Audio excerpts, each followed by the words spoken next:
Hello. So in this video, we'll discuss some other properties satisfied by in the preference relations that we normally see.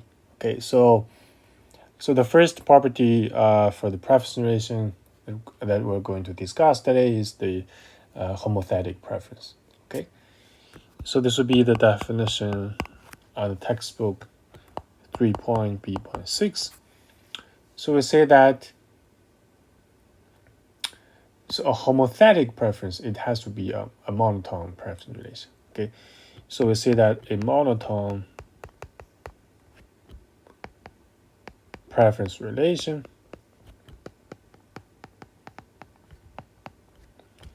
it is homothetic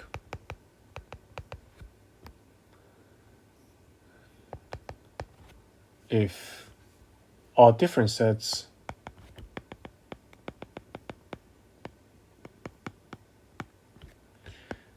they are related by proportional expansion along some race. Okay.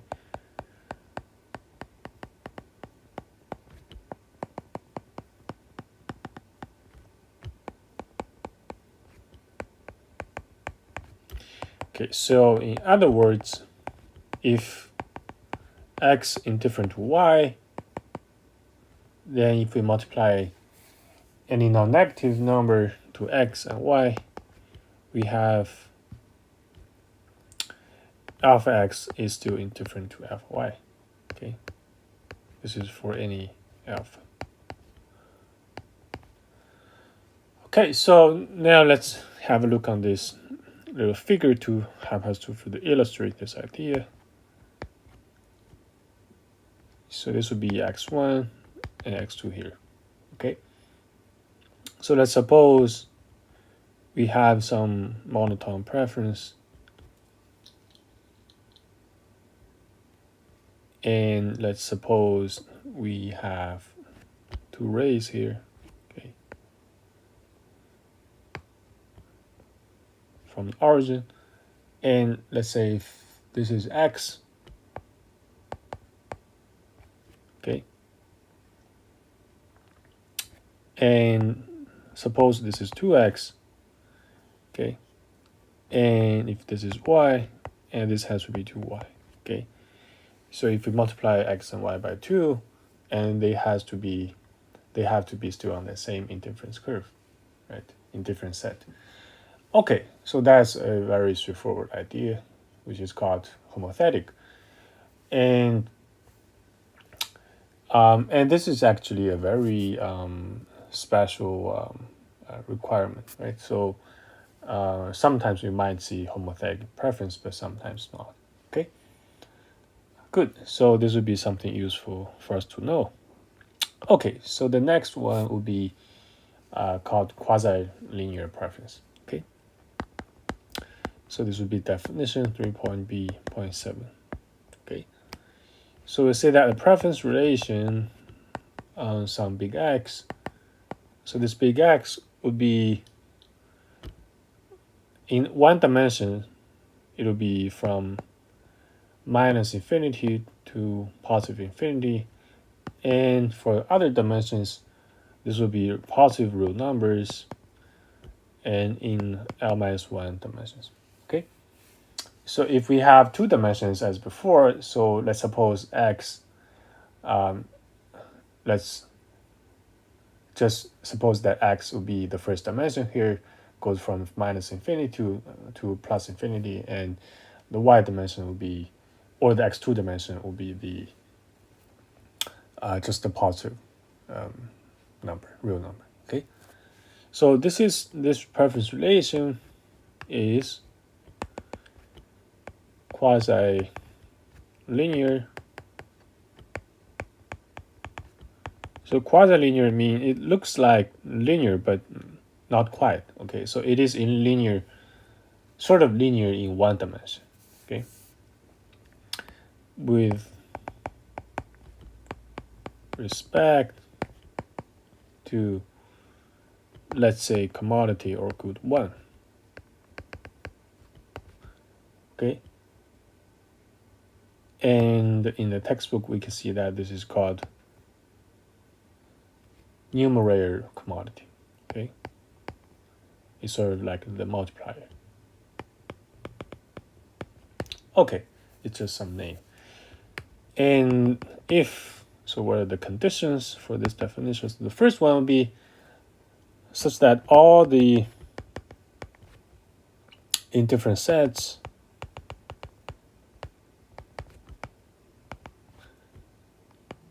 they're parallel. Okay, so that's the linear part. They're parallel displacements, sort of shifts, right? Displacements of each other along this good one or commodity one. Okay, along the axis of commodity one. Okay, so mathematically, that is, if x indifferent to y, okay, then if we add both x and y with some positive number, okay, but we only add that to the first dimension, okay. So here x and y are let's suppose there are still two dimensions as before in those examples, okay. So we simply add one dimension to this dimension, the first dimension, okay. Then x plus, let's say, alpha times some vector e1. Here, more rigorously, we should write x, y, and e1 as in the vector, either in bold or we should have an arrow on top of those letters, right? But we simply inherit those notations from the textbook. So, and this has to be indifferent to y plus the same vector. Okay, so this e1 vector will be indicating that this will be just, we have 1 in the first place, in the first entry, and then all zeros for the others, okay? And if you want to imagine this as two-dimensional vector, then we simply have 1 and 0, okay? In any alpha as real number. Okay, and something else is that this good one or commodity one, this is called desirable.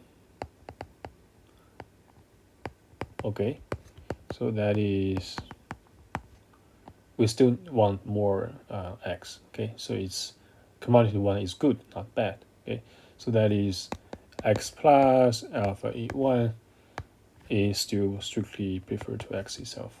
Okay, for all x and alpha. So dimension 1 would be better if we have more of those. Okay, good. So again, we use example from the textbook to further explain the quasi-linear preferences. So now we will have, suppose this is x1, okay, the first dimension, and we will have from negative infinity to positive infinity, right? And we will have x2, but here x2 has to be positive, okay? This is not quite right. Okay. So this would be x2, okay? So those could be curves, okay, but along the axis of x1, those curves has to be parallel, okay?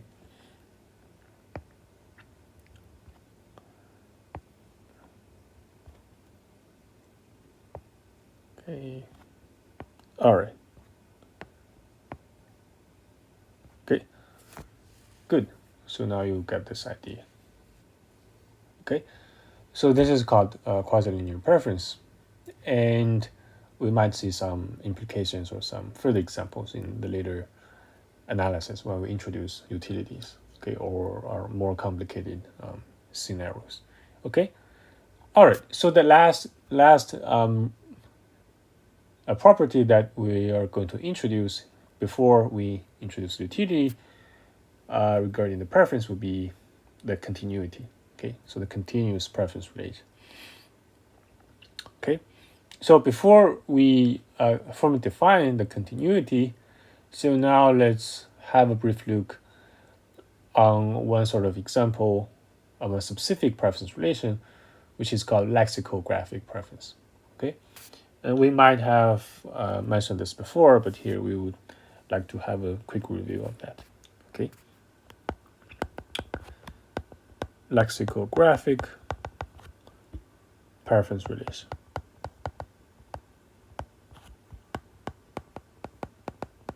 So lexicographic simply means it's like dictionary, right? So x1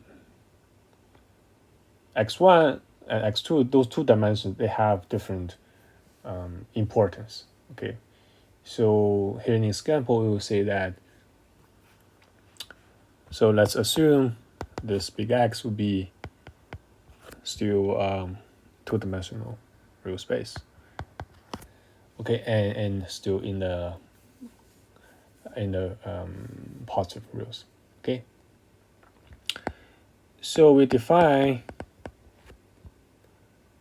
X weakly prefer to Y if either, let's say, the first dimension x1 bigger than y1, or okay,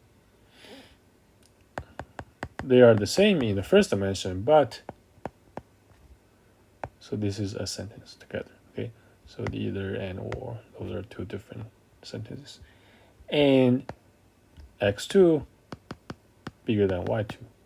Okay, so we first compare the first dimension, and if they are different, then we immediately know that one of those is better. But if they have the same dimension, the same value on the first dimension, and then we compare the second. So this is just exactly like the dictionaries, right? So this is called lexicographic preference relations. Okay, so, and this is very intuitive example, right? So if we want to have a picture again, so let's say if this is x2 and x1, okay, so let's suppose if we have the same x1, right,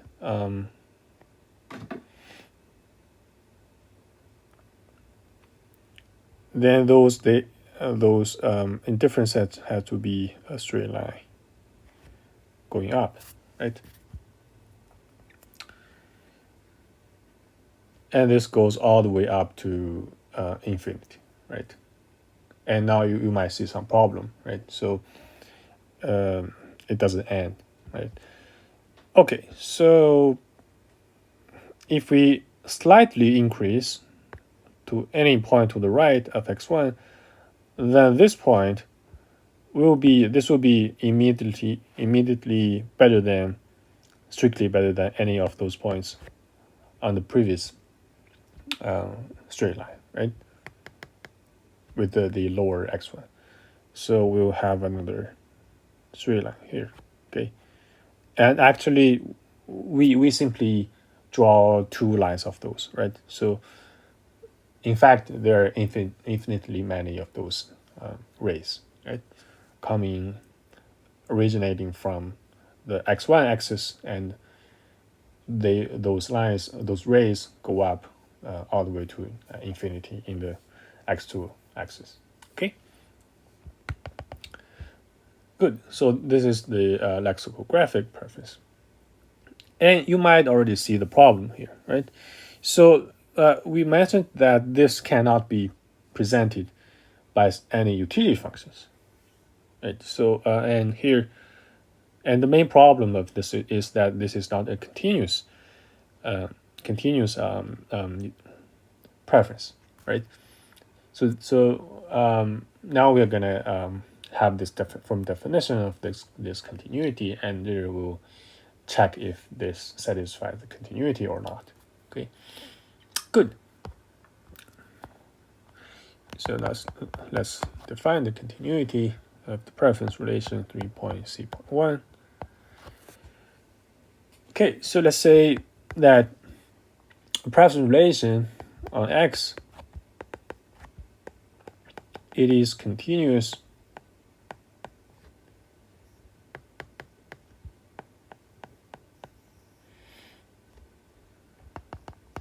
if it is preserved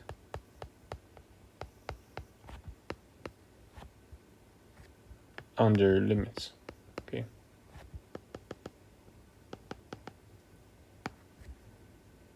Okay, so mathematically, so here the limits will use the language of sequence, right? So for any sequence of pairs, okay, we have X and Y as the elements. Okay, we make those as a pair, and the sequence goes from 1 to infinity. Okay, and with xn, weakly preferred to yn. Okay, for all n's. And what we have is x as the limit when n goes to infinity of xn, and y correspondingly as the limit for yn. And what we have is x weakly preferred to y.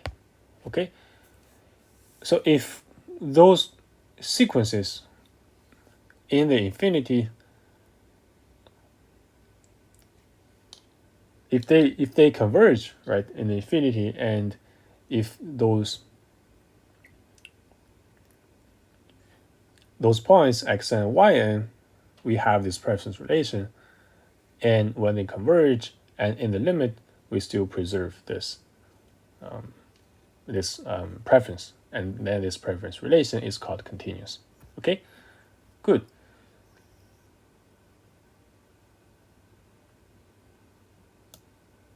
All right, so we'll have so the continuity, essentially the intuition behind the continuity is just to restrict or to specify that the consumer's preferences, they cannot have any jumps like we have in the lexical preferences, right? So they have to be continuous. Okay. All right. So another equivalent way to state the notation of the continuity, okay, so equivalently, this will be an equivalent definition. Okay, so for all x, the upper contour set, okay,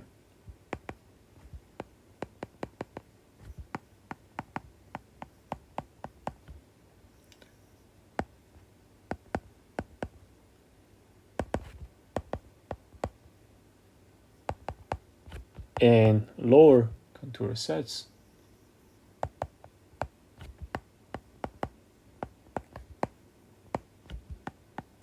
are, okay, I should write this explicitly.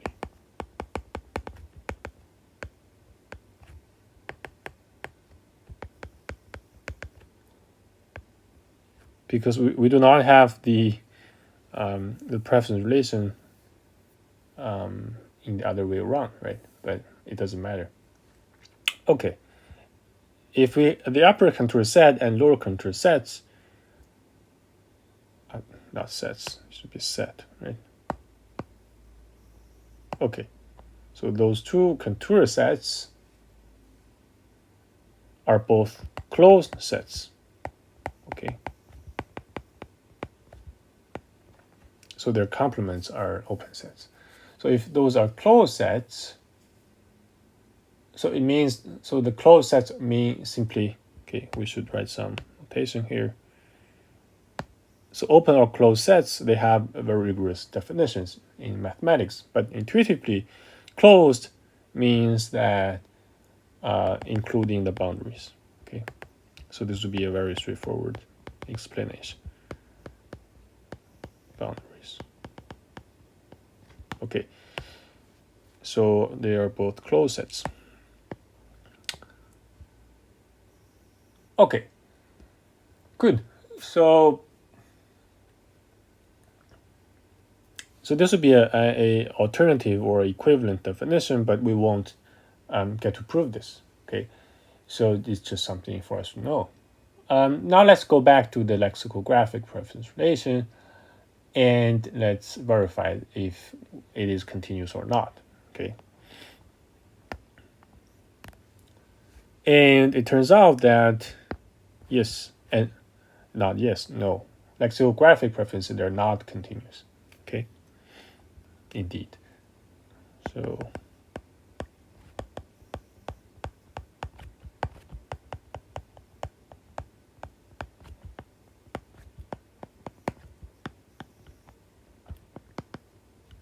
continuous. Okay, so let's verify that. And we simply need to give a counterexample, right? So let's suppose the sequence are such that, consider xn to be, those are still two-dimensional vectors. This would be 1 over n, okay, and 0. And to fix y as 0, 1, okay. So, and we can see that for